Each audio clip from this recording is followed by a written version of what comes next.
All right, Broncos country, we are live.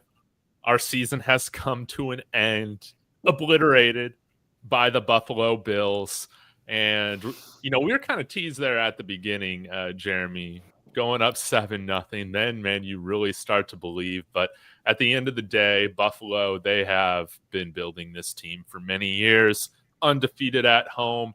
It is of no surprise kind of seeing the final result there. 31-7, but y'all join the conversation. This is still the way that I had it on here on my thumbnail was, good season or strong season, bad ending.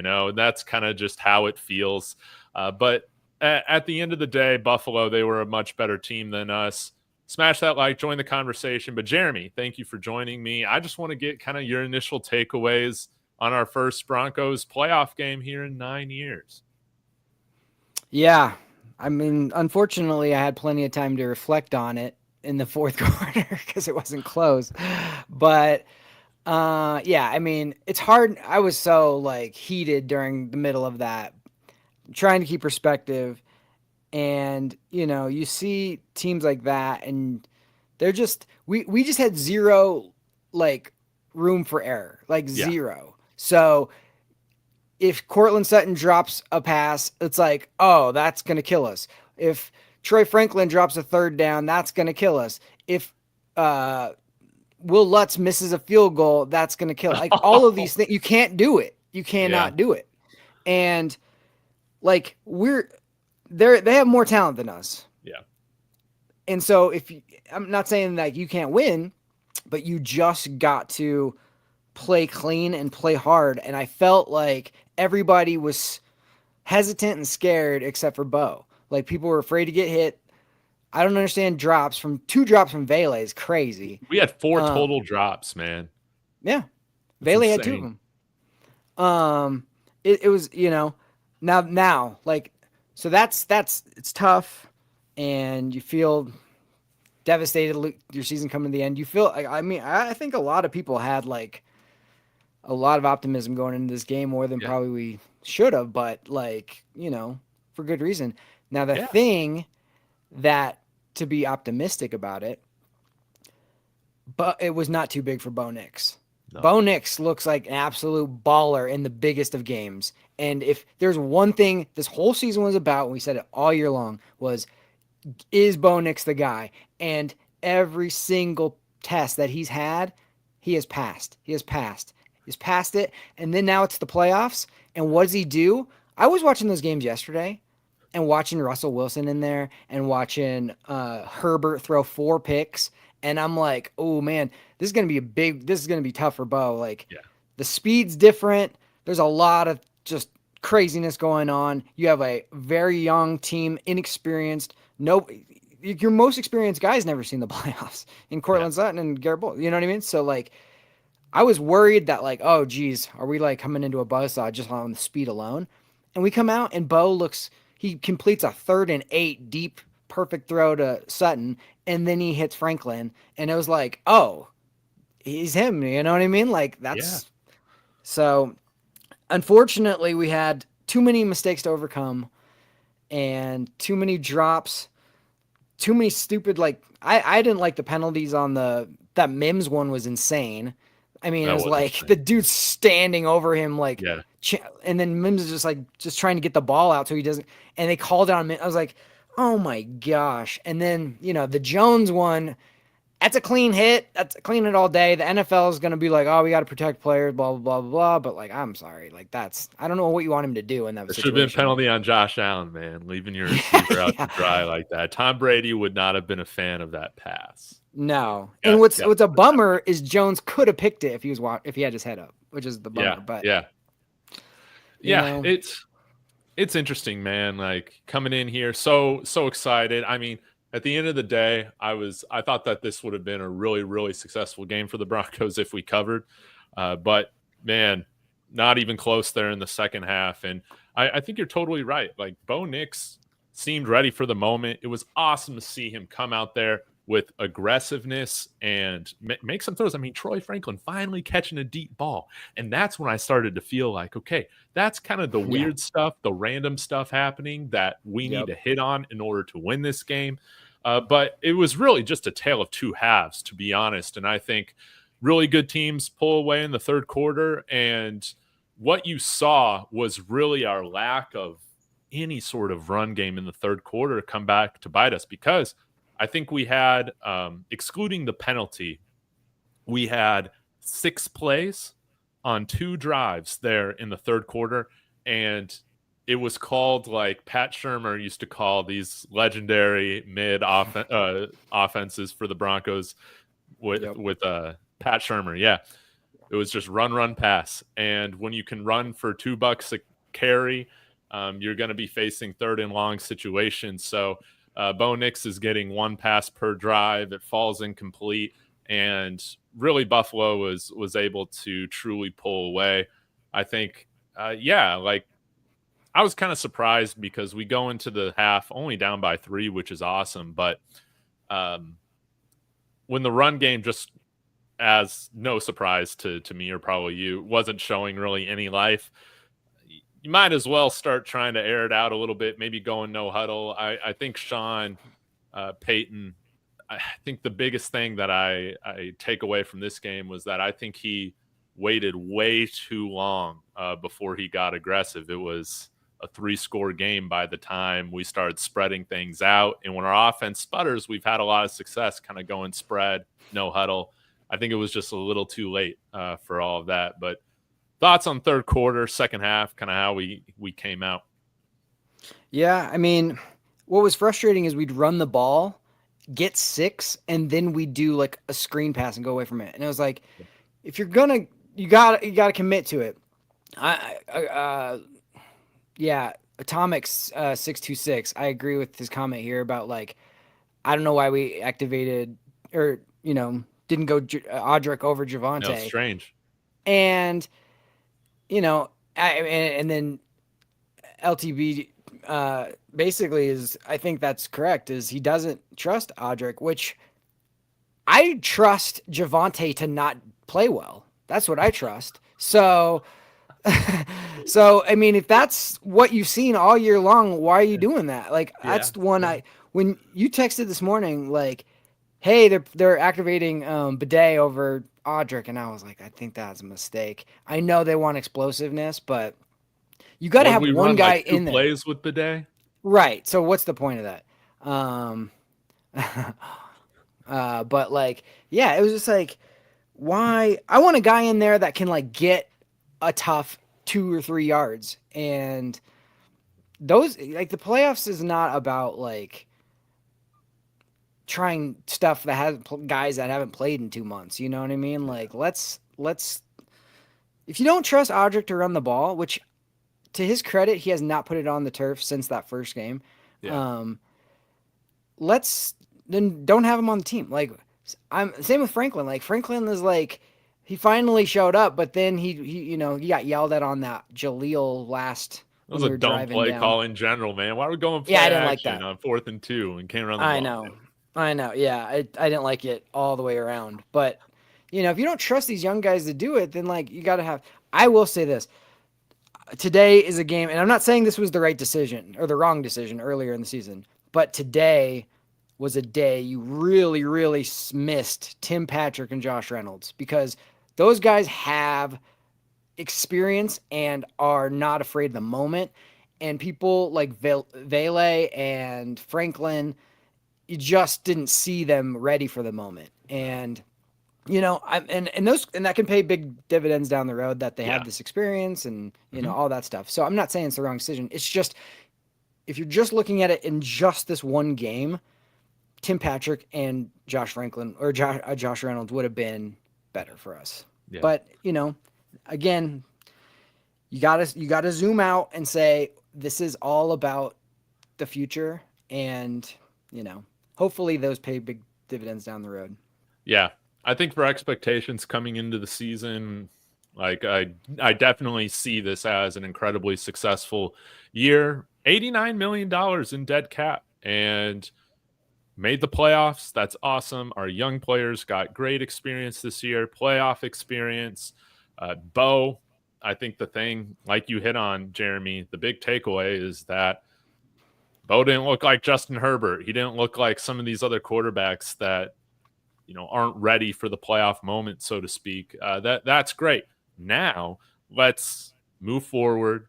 We'll have way less dead money this year. We'll have a ton of cap space.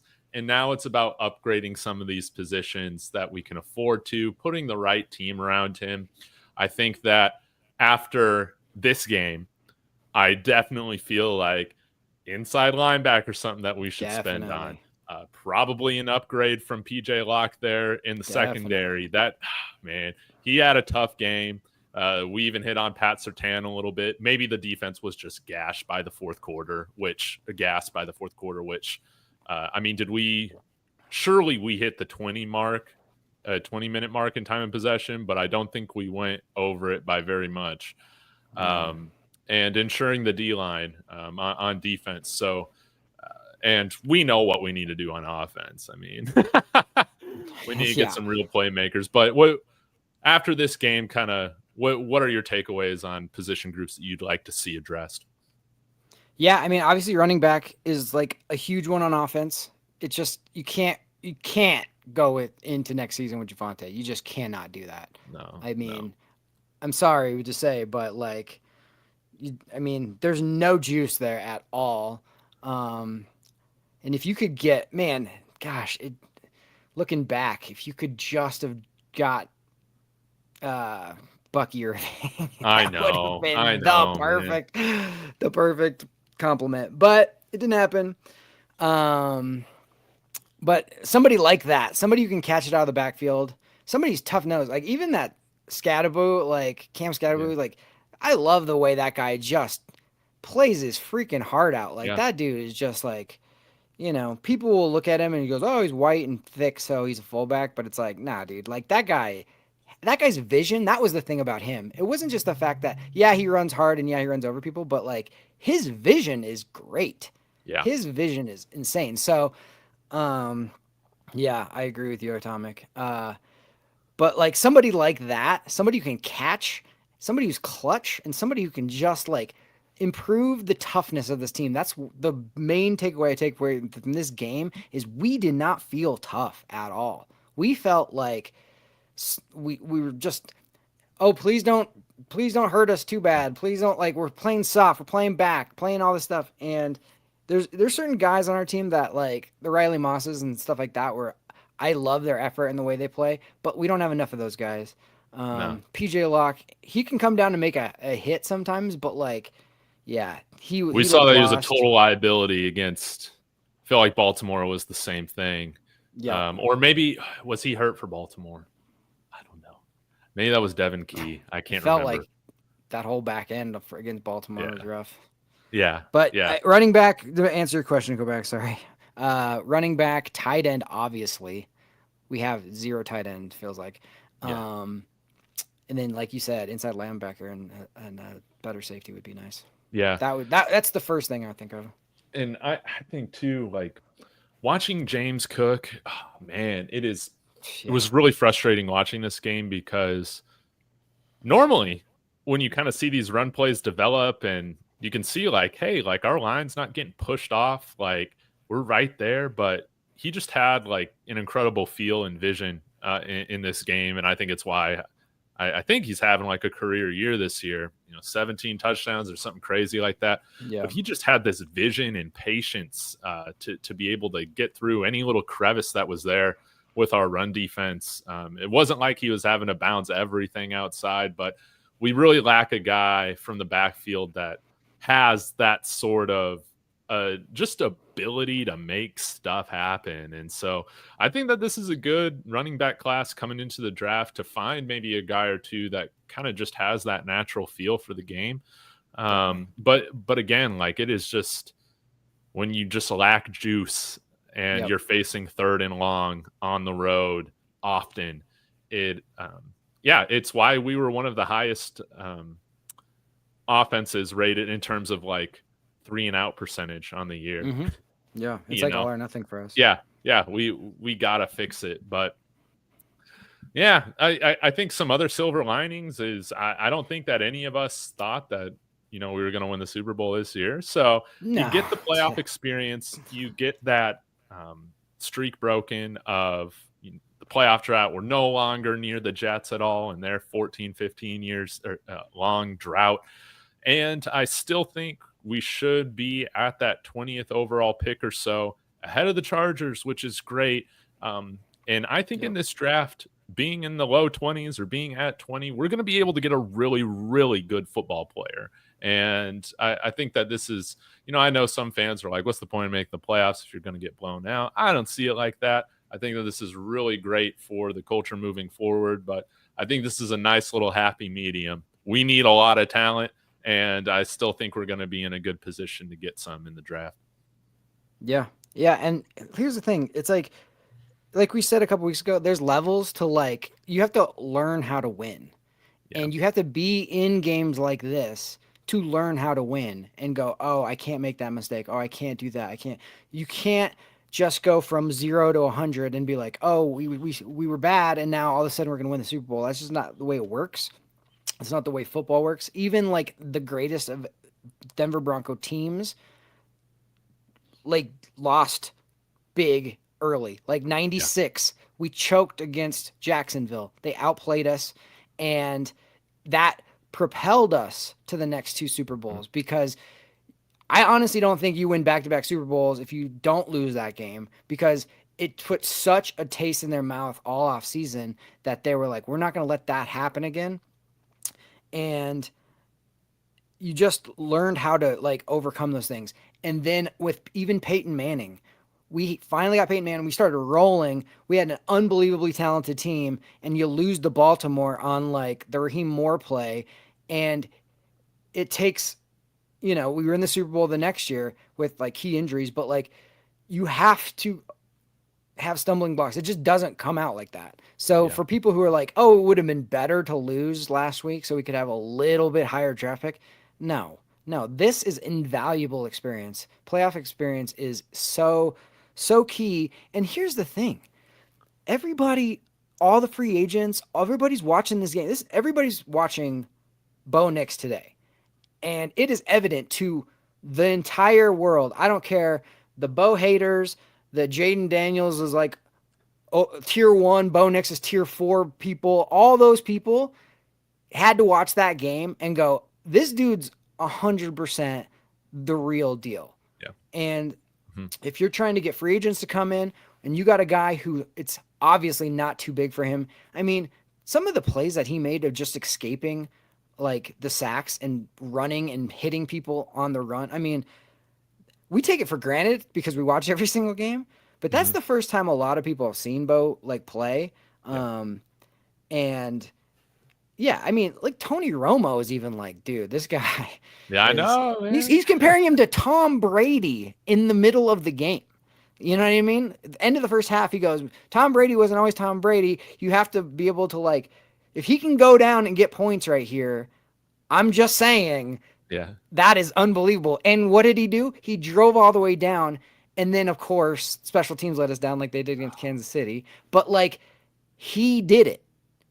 He did it. So like, you got to be super, super pumped, And Sean Payton's got to have like a fire lit under him about like what, like they were saying, Tony Romo and Jim Nantz were saying like, Sean Payton will talk for hours about Bo Nix. Like he loves him some Bo Nix, And when you have a older coach and a veteran coach that's been in the big game, knows how to win those, do all that kind of stuff, and he's the most excited about the future, like that has to be something that excites, Broncos country, because he knows better than all of us combined what the potential is, So you can't help but be excited about the future. So I'm so happy we made the playoffs and feel so good about even the performance. Like it ended up, the scoreboard doesn't tell the real story. Like we were in that game, we had them up until like a certain point, and man, it was like key drops and certain penalties and just tiny little things that just like stop drives. We could have really, I mean, if I was Buffalo, like even they were saying, Buffalo doesn't want to be in this game close at the end because they could start to tighten up. And unfortunately, we couldn't do it. It truly is a game of inches. There's a couple things I wanted to point out from the chat. Some of these questions are really, really good, guys. Thank you. But I wanted to address this. Atomic's saying we felt soft, only one sack, I think. Lacked the physicality I left from us. Our D-line could not chase down Allen. We couldn't even stop Cook at all. I would say that a couple pieces of information that some of the Buffalo Bills guys that I met with earlier this week, they let me know about. Bills, number one team in sacks, giving up 14. So less than a sack a game. That's what they've been doing all year. Say what? I think we had 2, not 1. I think we had 2 or 3. I want to say we had 3. I know we had at least 2. I think we had 3. Yeah, but either way, this was something that, again, it was like the entire NFL has struggled with, and I think we did perform better than most teams did against him when it came to the pass rush. And but the defensive line just, again, they didn't even need to put the ball in Josh Allen's hands, really, at all. They could have kept running with James Cook, who, ran for well over 100 yards on us. I think that's the more concerning thing was, he's not a big, physically imposing back, incredibly quick. That's what really messed with us. But I wanted to see our run defense definitely be a little bit more disciplined and strong. And I think that really was the difference in the game. Buffalo was able to put the game on Bo Nix's shoulders, and Josh Allen was able to play loose and free, man. And then you see him make some incredible throws in single coverage. That was a Ty Johnson catch that was just absolutely improbable. At the end of the day, PJ Locke should have got there, man. That's how I feel about it. But I agree. He gave up on the play, and then he was like, "Oh shoot," and then dove, and it was like, can't do that. Yeah. What do you think about this? Sorry. I do think his foot was on by. I will say, real quick, last year, remember James Cook fumbled like on the first play of the game. Then they like benched him for almost the rest of the game, and then by the time they put him back in, like it was too late. And as soon as they put him back in, I saw the juice he had, and I go, "Ooh, we dodged a bullet," because he could have killed us. And so that was a big difference between last year's and this year's game, because obviously that didn't happen this time. It was. He definitely took a step. Landon, I think, already knows how I feel about this, but I'm curious. You want us to make a move after Tyreek Hill? No. And no, I mean, I get why Landon would be like, "Oh my gosh, let's get somebody who can just break a game open." I don't know what's up to Tyreek Hill. Tyreek Hill was always like, I mean, the reason why Kansas City let him go is because they knew he was volatile. He's like one of those guys that it's like a firecracker that like you just hope you can throw it before it goes off in your hand. You know what I mean? And he's just one of those people that when he's playing really good and everything's good, you're like, this guy's the best I've ever seen. But when it's gonna go bad, it's gonna go bad quick. I mean, like he's just not a Denver Bronco personality wise. Sean Payton just doesn't put up with those type of guys. You need like the tough, gritty, like that's why we're here. We were completely like overmatched talent wise this playoff game this season, and we're here because the guys bought in and like sacrificed and did everything to get us here. So yeah, I just don't think he's a good fit, but we need somebody who has like talent like that for sure. I'll say that. Yeah. Garrett Wilson, if he doesn't cost a first round pick, I would be very interested in trying to figure out how to get him. I know some people in the chat have brought him up earlier. I think that's a situation to monitor. I know that we talked a little bit about this, Jeremy, or you mentioned it, but Kodiak bringing up an interesting point here. Esteme's inactive decision leads to more questions than answers. That's for sure. Not that it would have mattered, but yeah, it is very strange. You know, we've been wanting to figure out who do we have at the running back position that we can trust going into next year. As much as I want to believe in Audric Estime kind of being that Mark Ingram or Latavius Murray to a true like high-end starting caliber running back in today's NFL. Nothing's off the table right now in terms of both him and Jaleel. I want to bring in enough talent to make all these guys like truly fight for their positions. Thoughts? Yeah, no, I totally agree. And I don't estimate his personality and his work ethic and stuff. I'm not worried about it. When Kodiak says it leads to more questions than answers, my guess, just going off my gut, is that Sean looked at it like Audrick's maybe going to get 5 carries, maybe. So let's give it to the more explosive person. Those 5 carries are the more explosive person, and see if we can like get some explosives with Bidet. Yeah. And he's fresh. And maybe there was like he'd been nicked up or something. Who knows? But he's a rookie, Audric. I think like the fumbling set him back because he was so like conscious of running the ball after that with like 2 hands over the ball. I have to be really, really, really careful. And so I think that like took away from some of his explosiveness just because he's like, I'm not looking to make a huge play. I'm just making sure I don't fumble it, which I totally understand that. So I don't, the thing that we were saying last week is like, we've never seen a full offseason with Sean Payton, Bo Nix, but like, it's not just those two, which is like a huge thing.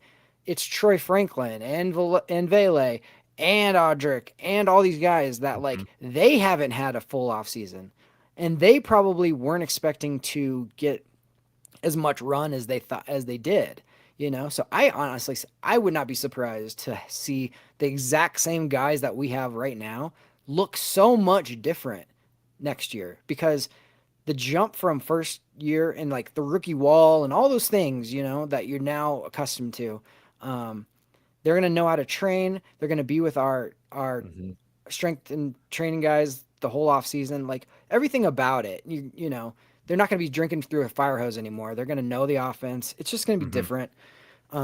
So I think people, Audric, Vele, Franklin, and Bo all could, it's hard to imagine Bo taking another huge step from this season just because he played like ridiculous. Really well. Like how many records did he break? Like it was just insane, just like how good he played. But yeah, I just remember like people like Brandon Marshall, right? Brandon Marshall, his rookie year, he was like not breaking tackles. He was like sitting out of games because he's like, there was like, I remember he said that there was scar tissue in his hamstring or something. And I remember Mike Shanahan calling him out, basically being like, yeah, that's what happens in the NFL. You got to play through that, like publicly. And then after that, like the second year is when he just started to explode. So, yeah, I still have optimism for Audric, but like if you can get an absolute, like Audric's a 5th round pick too. Let's like not forget that. Yeah. He wasn't coming in as some like huge monster guy that we were like, all our hopes are on you, Audric. But if you can get like a top stud running back, you do that. Like, So yeah, I think it's one of our biggest positions of need. And yeah, let's see the jumps that they make going into the second year. Demaryius Thomas, I think he might have been injured coming into his rookie season, but he didn't play much that first year. And then, he had to learn to run some more routes other than just like a hitch and a go route, playing at Georgia Tech. So it took him a little while too, but I am encouraged. I don't feel like you need to completely blow out the wide receiver room or anything like that, but just imagine, Jeremy, what, 2 or 3 tight ends on this team could do, if they are truly like, it's nice that they had both Dawson Knox today and Dalton Kincaid that they could go to, even though they don't have the biggest wide receiver. Like they got Mac Hollins and what's that guy that was with Carolina and Washington? I can't remember his name right now, but he's kind of like a gadget guy. Man, what is his name? Doesn't matter. The guy I was worried about was Shakir, and he could break tackles like nobody's freaking business. But but yeah, you're right. They're not like super talented on in that position, but they're like, it's spread out, and Josh Allen can just buy you enough time. That was the other thing. It was like, if it's 3rd and short, Josh Allen's just going to run it. Like, just everybody be aware. Don't go for any fakes. Don't go for any. Josh Allen's running it every time it's on third and short. So, and they got, their running backs. Ty Johnson has always kind of been kind of a sleeper in my opinion. I think he's a pretty good running back, especially being for like a vet minimum type of guy. James Cook obviously has taken a big step, but even their rookie, their 5th or 6th round rookie, Ray Davis, I mean, I think he's got more juice than anybody on our team right now. And again, day 3 picks. So it would be nice to get some tight ends and some running backs that do have some juice, even if there isn't a drastic change with the wide receiver group. I think then you would see this offense just run so much more efficiently because, again, people know you don't even have to game plan for defending the tight end, or you only have to game plan for certain types of things with certain running backs when they're in. I mean, everybody's kind of a one-trick pony right now that we got in the backfield. But I wanted to ask you this, Jeremy. Atomic bringing this up. Why didn't we try a fake field goal or a field goal after the fake punt? Felt like they were in easy field goal range. What did you think of the series of events right there in the second quarter? I understand why they didn't. I probably wouldn't have either, just because, like, I think we're on like the 39. So it was definitely not easy field goal range. And from what they were saying on the broadcast, kicking that way, the way we were heading, Lutz could only kick it from like I think they said 56, a 50. I think they were on the 39, and they were putting his like field goal range from warm-ups at the 35. So we were 4 yards behind that. Plus, if you miss that, now they're going to have the ball at probably like the 45, and you just, in a tight game at the time, you just didn't want to just give them like an easy, short field. And we ended up punting it and getting it at the 1. But what I was frustrated at was the fact that we took a loss on 2nd down. You could have run it twice. You got a good chunk on the first run. Then you did the stupid like screen, or they defended those so well. Yeah, they were ready for that. They should have known, like, they should have been setting that up all season to like fake those in today's game. That's what was frustrating. But they worked obviously worked against the backups of Kansas City. Like, we destroyed them with those. But once you notice that they were like teeing off on those, like make an adjustment. That was the part that just drove me nuts about not getting the field goal. We should have got a field goal, but not because we should have kicked it.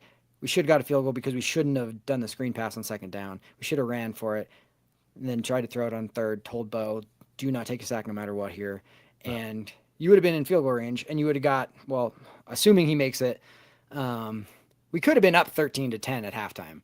I thought we should have been, That was that's one of those things where it's just like, you got to learn how to do the right thing in the moment. And we obviously need to learn that. Yeah. Well said, man. Well said. I think hopefully we can continue to grow from this. We'll see our young players come in hungry this offseason and truly work to getting better. Remember, guys, it took till halfway through year 2 before we saw Marvin Mims break out, right? Yep. So I know a lot of people are done with Franklin. They're done with some of these players. But with our young guys, remain patient. I think that's one thing that Sean Payton has done a good job with. I think with these wide receivers is continuing to give them work. And I mean, that's going to give them the best case to make real careers for the Broncos and for themselves down the line. But yeah, like outside of that decision, like the fake punt, that whole situation and the play calling in the 3rd quarter, I don't really know if there's anything else that I would kind of nitpick. I mean, there were a lot of things that we just kind of left on the table. And Buffalo, I think a lot of their biggest plays came on 3rd and 4th down. And that really made the difference.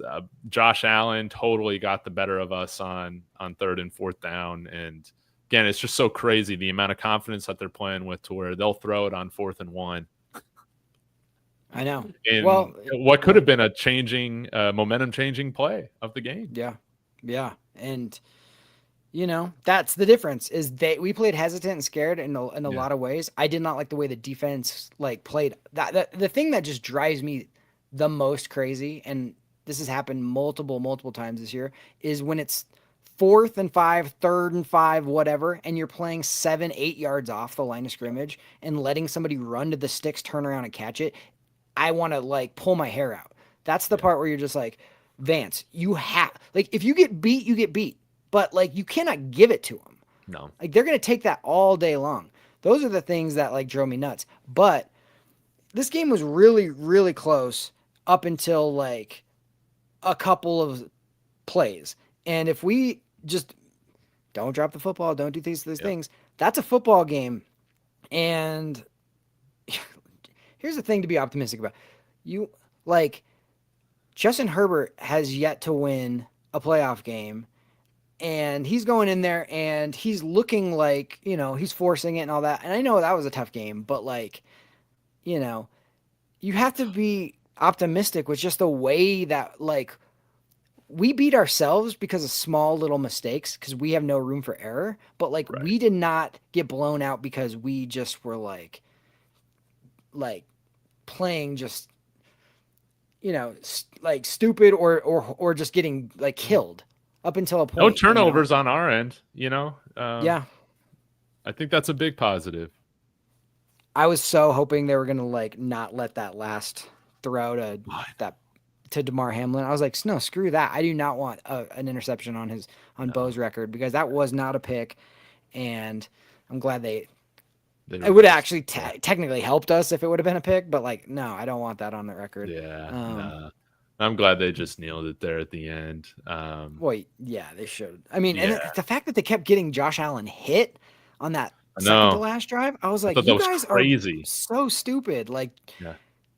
You clearly can run anytime you want. Why are you getting your guy hit? Yeah, that's crazy. I have no idea why Joe Brady was doing that, but Kodiak's saying here, the only thing I'd nitpick is too much Javonte. What's totally great is that, this is the last time that we should have to have this conversation of Javonte Williams getting playing time when none of us really want to see it. So unrestricted free agent, we'll see where he lands, but I will be upset if he comes back here. I imagine that he will not.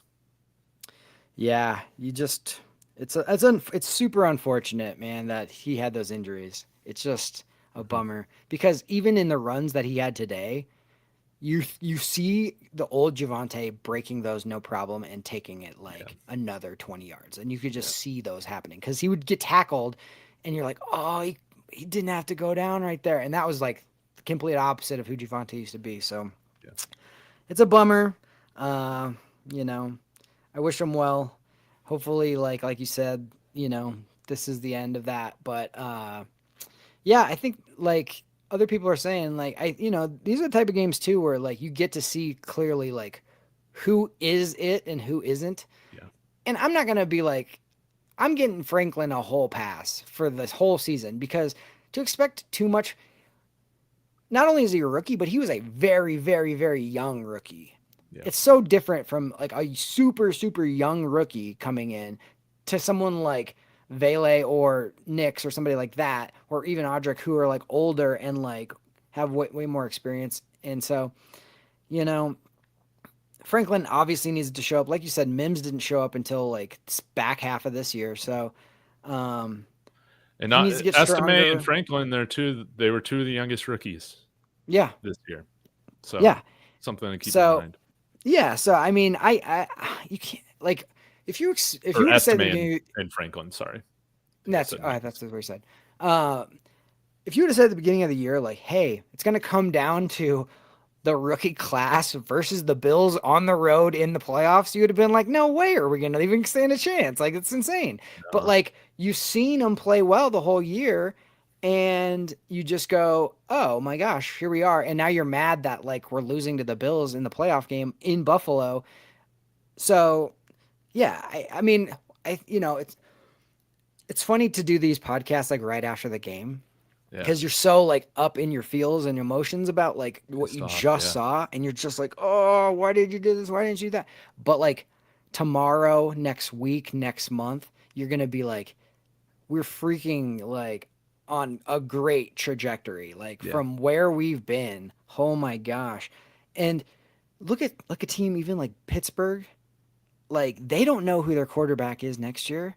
Like they know they're one and done with Russ, like going against somebody like Baltimore, like they got absolutely torched. So if you got a guy like you got your quarterback, I think there's no doubt. Anybody who has any negative things to say in the offseason about Bo Nix, just write them off because it's insane at this point. Like, I don't know what else you would expect from a human being to do what he did. Like, it was so incredible. And, you know, even next year, it's only going to be a second year. Josh Allen, you know, we're all like, we had to go against Josh Allen, but he's never been to a Super Bowl. Like, that's how hard it is to get to a Super Bowl when you have a guy that has that much experience. And they showed that graphic of like how many times he's been in the playoffs, and how, you know, he's lost 3 out of the last 5 to the Chiefs. And man, it is tough, dude. It is like, that's why like when you win a Super Bowl, it's so rare. And yeah, to the young fans out there that like, you know, I've been fortunate to see 3 Super Bowls and be able to absorb all 3 Super Bowls and not be like too young to be like, yeah, I remember when I was 3 and they won or something. Just be so excited about where we're going because you have the right formula now. You have a veteran, really smart coach in Sean Payton, and you have the perfect complement to him in Bo Nix. And then Bo Nix is obviously a gamer. Like, that's the thing is this year people would get super like annoyed. It's like, oh, he's got happy feet or he's bailing in a pocket early and doing all that stuff. It's like, yeah, he's a rookie, but like these are the games when like you just remember Drew Lock, remember all these guys who would just start throwing hero ball in the worst situations. He didn't do that. He doesn't do it. Like, this guy is 100% who you want. And he, you know, they're probably going to give it to Jaden for the rookie of the year. Fine. Which, if you look at the stats, you literally can make a case for either one. Bo threw for more touchdowns. Like, I'm sorry, like you could, they're like dead heat for me. But it's just so funny to see the national media be like, this guy's tier 1 and this guy's tier 4. It's just like they're the exact same. Like, I know. the stats are the same, and they both led to the playoffs. What are you talking about? But yeah, I think just the young fans and old fans, doesn't matter. Just we're so on the right path here. And just wait till we have money to spend, and wait till we have like more draft picks, you know? Yeah, I can't wait till March. And another thing I think that's working well in our favor this year or going into next year is that we'll still play a 3rd place schedule, which is awesome. Like, I know that only makes the difference of a few games, but hey, that's a few games in which we'll be playing a 3rd place schedule. Yeah, but then I looked at that schedule, and there were some teams on there that also finished in 3rd place that were like, they're going to be better, like the Bengals. You know what I mean? And there's some teams on there that you're just like the schedule still didn't look super easy, but like it's fine. It is what it is. You play who's in front of you, and you don't apologize for it. If you end up playing the Chiefs in week 17 and they didn't have anything to play for, don't apologize because that's just the way it went. And we earned the right to Jets again. We should get the Jets. Win one game and get in. So yeah, be awesome. But yeah, like in terms of like some of the question marks and like some of the young guys, this is a great question, Gary. Like, why is Estimate not being featured? I hope that somebody asks Sean Payton this post game or at the end of season press conference here, probably tomorrow or Tuesday, on this. From what I understand about the play calling, I don't think the play calling should be an issue out for anybody outside of Bo, or like the quarterback in general. I think like why it can be so hard is because the play calling duties are put on the quarterback to spit all that out and know everybody's responsibilities. To me, Estime being a Notre Dame guy too, it doesn't strike me as an issue of him not knowing the plays. There must just be something going on to where he hasn't truly earned the trust Maybe it's pass protection. I don't know, but I can't totally speak to it, which is why I hope they ask him that. I honestly, David, like I didn't catch any of that because it was super glitchy, and I don't know if that's just on my end or if everybody saw that. So if you in the chat, if you could, you're back and you're fine now. But if that was just me, let me know. But like, yeah, I know you're talking about Estime, but I didn't hear any of that. I was just saying, I feel like the play calling duties, like the quarterback in Sean Payton's offense really needs to know what every single person is doing, like with how long those play calls are. But that also can make like a running back or wide receiver knowing their call pretty like easier. That's how I understand it. Y'all correct me in the chat if I'm wrong. But also, Estime being a Notre Dame guy, it doesn't strike me as him not knowing the plays or not understanding like what he is asked to be doing. I don't think that would be the issue, but there is something that is going on to where he doesn't have trust. Maybe that is pass protection. I can't really speak to it, but I hope somebody asks Sean Payton that question so he can elaborate on it. Yeah. You broke up a little bit on my end, but looks like you're good on everybody else's end, so cool. That's good as long as they can hear you. Yeah, I mean, you know, I think just Sean probably the trust is a little like still not there. You know, he had a fumbling issue in college, and then he came right out and fumbled for us. So I think they were like, uh-oh. But I just feel like he just wanted to get a little juice, you know. I just felt like he probably wanted Bidet to hopefully break one and like make him look like a genius for doing that, you know. That's just the way Sean Payton is. So I'm not worried about Audric. I'm not saying he's going to be like the guy for the future because I don't know that yet, but we barely saw any mims his rookie year, right? Which had us coming into this year being like, what's going on? And Jeremy, I do think you'll see this intermediate pass game take a nice step this year when we have a couple tight ends worth a damn catching passes. I think that's gonna totally unleash the offense. You know, it's been nice to see. It's mainly, I think, been Sutton, you know, that's been running those deep digs that Bo's been able to hit for the most part, or at least hit Sutton in the hands. Then it's on Sutton to catch him, but it's been nice to see him utilized like that. But yeah, this is kind of like with Russ hamstringing the offense last year on just defenses knew where to defend. And I mean, you saw that last night. In a sense, like the defenses kind of know where to defend when, again, you don't really have any threats out of the backfield or the tight end position. I mean, it's, you know, the scenarios or the pieces that you have to play on the chessboard, they're just far fewer than a team like Buffalo or some of these other playoff teams, Baltimore, for instance. I don't think it's you know, outside of the Chargers kind of blowing that one against Houston, it does not surprise me, honestly, that you see all four division winners moving on to the second round. Yeah, for sure.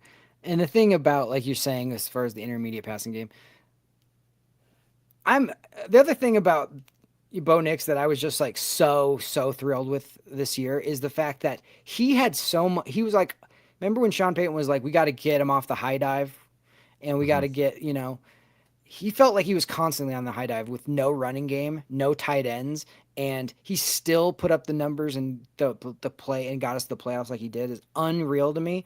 How much easier would life be? Like you said with Josh Allen today. Josh Allen, when he had to make a play, yes, he made them, but he didn't have to make that many plays because everybody else was doing their job for him, and then they're just setting him up. But like when you're putting somebody, it's on you, Bo, to do everything. You just can't live like that. So yeah, once you have tight ends, once everything gets to like second and short or third and short instead of third and 8s, third and 9s, third and 11s, you know, life's just going to be so much easier. And that's what I'm hoping for in the future of like, if we draft correctly, if we attack free agency correctly, like we can really, he's shown that like all the people that are like, he's a check down merchant, blah, blah, blah, blah. I mean, that's an insane take at this point. Like he had so many shot plays. Yeah, that is lazy. But to show like he can look deep or he can hit on the run, do all those things. is great, but hopefully he just doesn't have to do it as much, Hopefully we can just get if he does have like to find a tight end over the middle for 5 and then he's leaning forward for 8 and now it's 2nd and 2 instead of, Javonte running it for 1 or 2 yards and now it's second and 8. You know what I mean? Yeah. Like Yeah. that, those are the things that like are so big over the course of a season. And then when you get to a playoff game and you can have like reliable guys, how many Super Bowls does Kansas City win without Travis Kelce being like the security blanket? Probably none, Yeah. Yeah. So yeah, I agree. Like this year, 2024 season will always hopefully be looked at as the season where we secured the guy that like is going to lead us there, but like it's going to be these next drafts and free agencies like that are really going to propel us to like being an elite team. And look at even like going, it was interesting to watch the games yesterday because CJ Stroud had not been playing well back into the second half of the season, his second year. Oh, he's regressing. Oh, is this and that. And he didn't look good in the first half of that game. But like his defense picked him up and then he started making some plays. And then you're like, okay, there it is. So like, I don't think anybody in Houston was like worried that he's not the guy or anything, but just like, it just goes to show you like, as much as he did season 1, you need the rest of your team to like help you out. And I mean, this year our defense really overachieved. As frustrating as today was, and just seeing like some of the busted stuff and the fact that we couldn't stop the run was really hard to watch. But like, we're in the playoffs because our defense completely played beyond expectations. The Riley Mosses and those guys like that this season were absolute revelations. And you kind of, you get this deep into a season and you start to take stuff for granted and being like, oh yeah, Riley Moss is just really good. So we didn't know Nick Bonito would be an all-pro, Right. I mean, like certain guy, Josh or Zach Allen's an all-pro. Like it's just doesn't make the Pro Bowl, but somehow he's an all-pro, which goes to tell you like nobody's watching Josh or Zach Allen at all. Pro Bowl. But it's just one of those things where, you got those guys all obviously also needed like playoff experience as well. So you have a really good foundation. It seems like, knock on wood, you signed the right guys. Like you extended Cooper, hopefully you'll extend Benito. Yeah. You extended PS2. Like you have the core guys to really like lead a team. Now, if you can upgrade Locke and you can upgrade the linebackers, like Singleton, I felt like not that Singleton is like amazing all the time, but like the dude at least tackles everything. And man, how many blown tackles did we have today? Today, I felt like Singleton really, really, really could have helped us. And then people, like I said, like Tim Patrick and Josh Reynolds really could have made clutch catches for us today. But, it's going to be interesting to see where we go because Singleton, again, no guaranteed money or very little. He's going to be cut, but maybe he restructures or takes a pay cut, kind of like what Tim Patrick did. But we got a GM. It's crazy to say, but we got a GM that has drafted 4 all-pro players and moved off of a good player in Draymond Jones to sign a player who is now having the best years of his career and is now an all-pro in Zach Allen. So I think that we're in great position to continue to build the roster. And I just can't wait to see how it shakes out. It would be nice for us to make a big-time splash move. I just don't know what that's going to be. I pray to God somehow we can figure out how to get Garrett Wilson over here, but I just don't know if the odds of that are very good. I think that maybe we spend on some of the less sexy positions, safety or inside linebacker in free agency, and then we go young on the offensive side of the ball. I don't know, but Jane Daniels having Zach Ertz and Ben Sinnott, second-round tight end, that's incredibly helpful.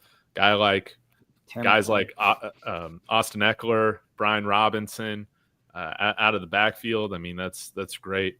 if we can put a cast of tight ends and running backs around Bo like that, I think you'll see us take another nice jump.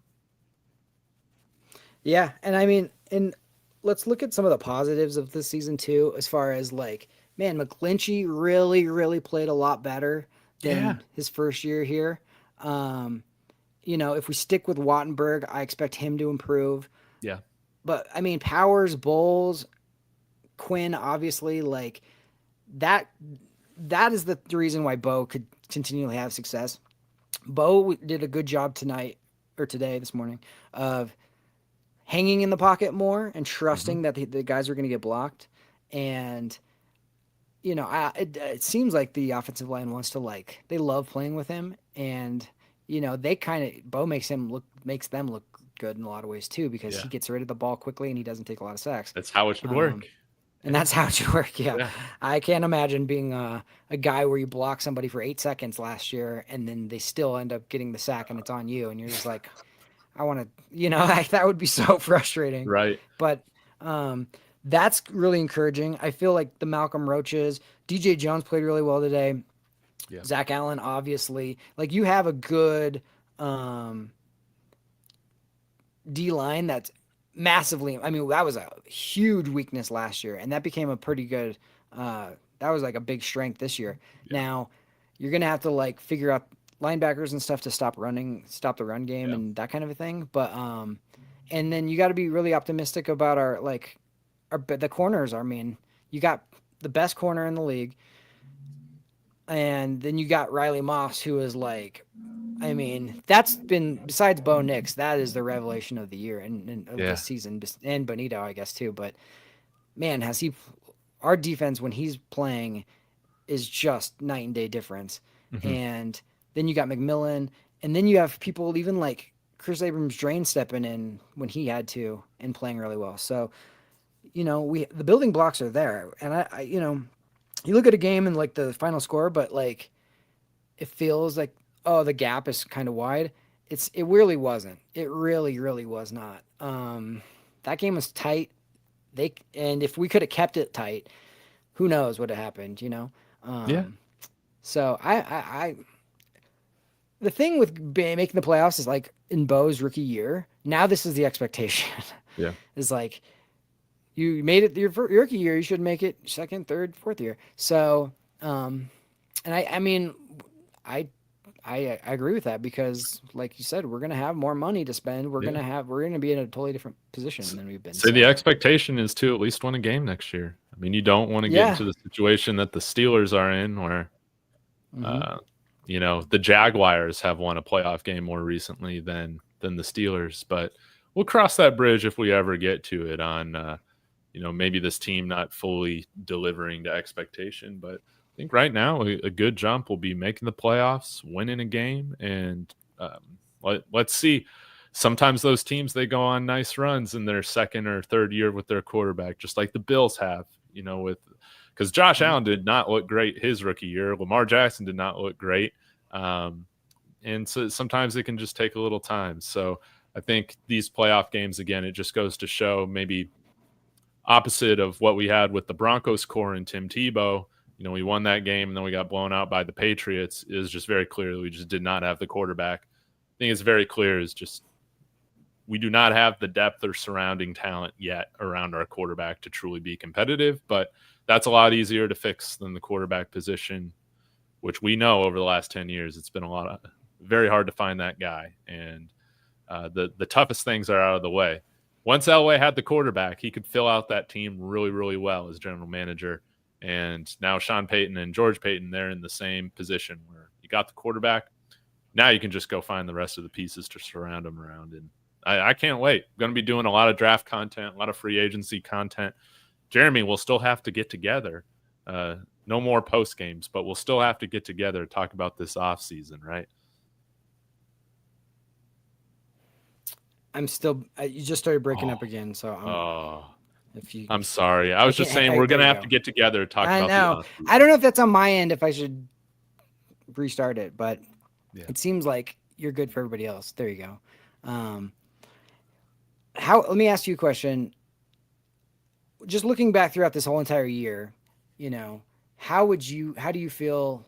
I mean, I'm sure you're gonna like optimistic, but like if you could kind of take a zoom out of the whole entire 2024 season, like what are your like what's your overall feelings about it? Dude, I'm just happy, man. I'm happy that I can like care about like Broncos football, like not feel apathetic towards the end of the year, which has like happened Yeah. so often, over the last decade. We got a quarterback that's entertaining. Like I think we play an entertaining brand of football for the most part, and I think it's gonna be really fun to watch next year when we have like true weapons here. So yeah, like we exceeded my expectations for the season. Bo exceeded any expectation that I had for him as a rookie, and so with that, it's just hard to, of course you're bummed, you're pissed off.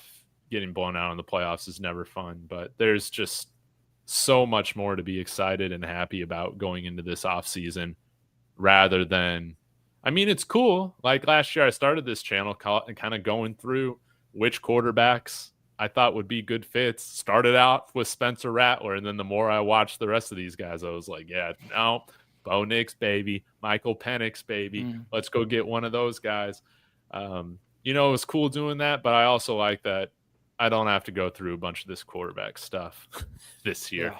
Well, we can just focus on surrounding the team with skill players and whatnot. So it's been a fun first year to start the channel, and maybe as long as this channel's going on, hey, if we make the playoffs every year, that's really, really good. We're off to a good start.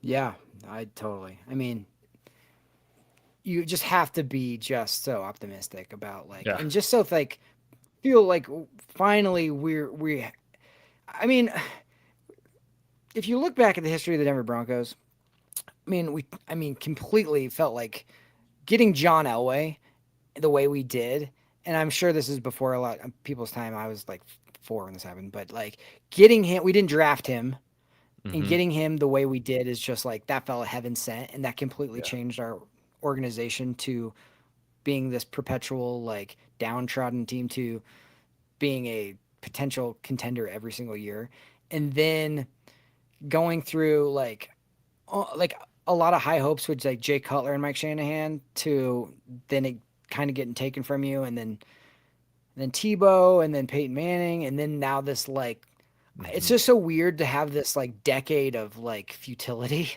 as a Denver Bronco fan and just not used to it. And it's even I can even see people who are like my wife and people who are like periphery, like kind of like on the outskirts watching it, you know what I mean? And they're kind of like, oh yeah, you say that you're optimistic every year, but they're not going to be good. Like it's almost became like a expectation of like not going to be relevant, which that is just like the saddest thing in the world. And so the fact that feels like we're finally past it, finally over that hump with that, like you just got to be so thankful and feel so good about that. And they just surpassed every single expectation that people had. It's cool to like, Vegas gave us 5.5 games, and it's cool to pass that, and for some people it's cool to win money because of that. But like when you go the way we did, like this team, this was just like, it feels, it's funny because his name's Bo, and so it's Bo Leave and all these different like like all these different things with his name and all that. But it's like it really does feel like the belief in this team is back, and not just from like the diehards always were there, but like it's a thing now, like the whole city's juiced up, like every like the jerseys, sold out. So like I went on there and I was like, oh, because I'm real like hesitant on buying jerseys, and especially like when people are younger than me, then I'm like, so I just am like, I don't know, and I don't want to jinx anything, I don't know. And I went on there yesterday, or I don't know, a while back, I went to like the throwbacks, and of course they're sold out, like a Bo Nix throwback. And so I set it up for like, email me if a medium comes available or whatever. And I was just like, we'll see what happens. So yesterday I got the email like it's available, and I went on there and I just waited, and all the number they all showed up again, and then they were all sold out within like a few hours. And so that just goes to show you, just like people are so pumped, and it's not just that we're like, oh, we have a talented guy, or we have it's just the makeup of the team. I really, really like. Yeah. The way that they like the personality of the guys too, Yeah. I just feel like this has the start of something special. I've kind of talked about how like this team felt a lot like the Mike Shanahan like led 95 team that went 8-8. And what you did is like, yeah, you didn't make the playoffs, but like you also like stopped the losing records the year before. And then the next year we were like legit contenders. Really, and then they had the Jacksonville, the playoff debacle. But then after that, years 3 and 4, you were like Super Bowl champs, you know what I mean? And a big part of that is like you're landing Terrell Davis, but like also you have to have the right infrastructure built for someone to, when you catch lightning, you have it set up ready for that. So, yeah, this is going to be a really big offseason for this team about the future of this team. But like the big hurdles have felt like they've been cleared. Yeah. And so that's what's so exciting about it. Now, this draft feels like it's not a great one for wide receivers as far as like top end ones. No. But you know what? There's always years that they say that, and then there's guys that are like diamonds in the rough that come out of those years. Terry McLaurin. Like, how did this guy? Yeah. Cooper Kupp. Who's the guy on the Rams now that's just amazing? Is like a 5th or 6th round pick from BYU. The is he Hawaiian? That guy, Puka Nacua. Puka Nacua. Yeah, Samoan, I think. Yeah, Samoan. Yeah. There are always guys like that, and you need to find. It's the Rod Smiths, it's the Ed McCaffreys, it's the guys that you had.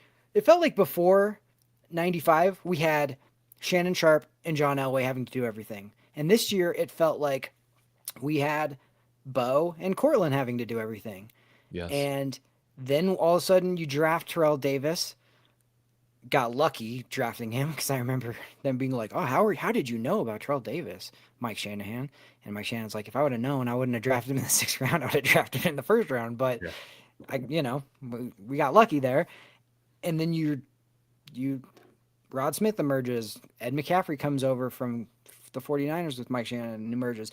And now you're just built, and now all of a sudden you have like this unbelievable offense, but you invested in the offensive line.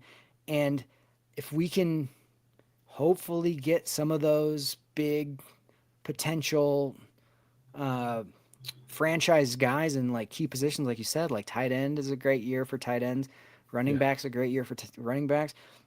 Man, if you can just hit on those, we are in such good shape to like for the future. Our defense, like we said, the core is there.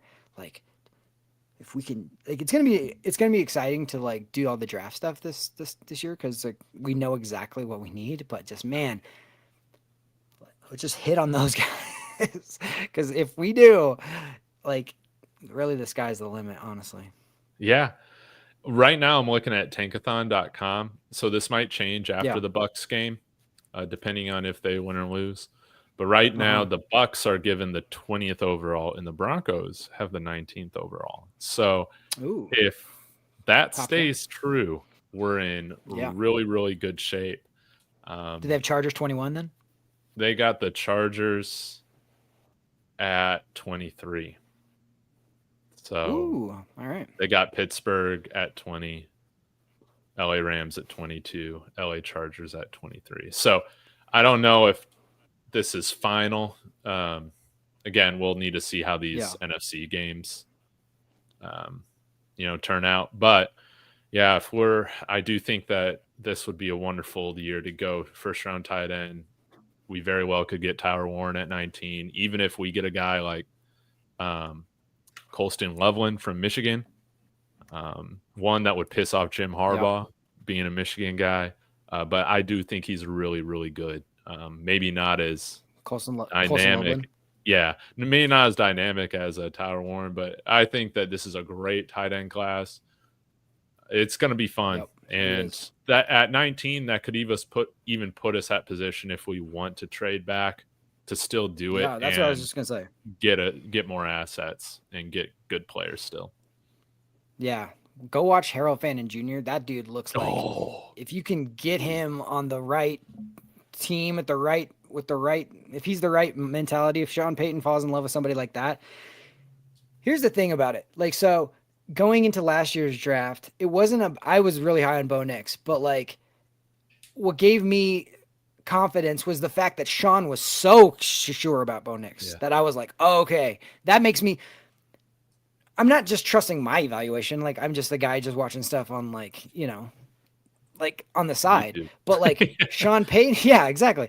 But like when Sean Payton is like, I'm sure about this person, that gives me a lot of confidence. So here's the thing: is when we do draft people, like if Sean Payton's like huge on it, that should give you a lot of optimism because that's the way he is.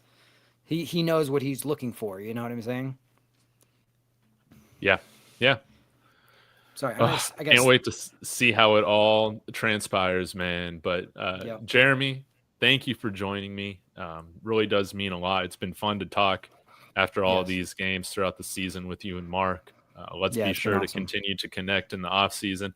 Everybody in the chat, thank you so much for being a part of this. Please smash that like for the Broncos. Subscribe if you haven't. Before we, wind this thing down, Jeremy, any last words on just the Broncos season that you have to get off your chest? Just don't let today's disappointment like overshadow just how great of a year this was. This year is one of those turning the corner years that like we have wanted for so long. And, success is not built overnight. It is step by step. And so I'm sure most people are going to be optimistic. I mean, once they step back from this game, but like, don't be like, oh, well, we just got blown out, whatever. That's not the way to look at this at all. Like we showed so much this year, and for the most part, we can nitpick little things, and it'll be interesting to see what happens with our coaches and stuff. I think most of them should return. Hopefully Davis Webb. That's the big one I want to return, because he has done such a great job with Bo. But like be optimistic about where this team's headed because it's exciting. I haven't been this excited in, even when you had Peyton Manning, that was so exciting. But like you knew there was. So finite. Like, it was coming quickly to an end. You knew you could just know that. The ride was exciting, but it was 30 seconds long, where this is like abundant. So that's what I'm most excited about. I guess my final takeaway. Bo Nix is better than Justin Herbert. I know he's 0-2 against Justin Herbert. You can't change my mind. We're in a great position, and guys, the off season is where I live. So you're going to love the content. You're going to love the deep dives. It's going to be a lot of fun. But with that being said, I'm going to wind this thing down. I'll be on here at 6:30 Central, 5:30 Mountain with Zach Seegers on his show with Let's Talk Broncos, kind of breaking it down. So if you guys want to see more of me today, be sure to tune in then. Till next time, guys, go Broncos. Go Broncos. Thanks, Jeremy.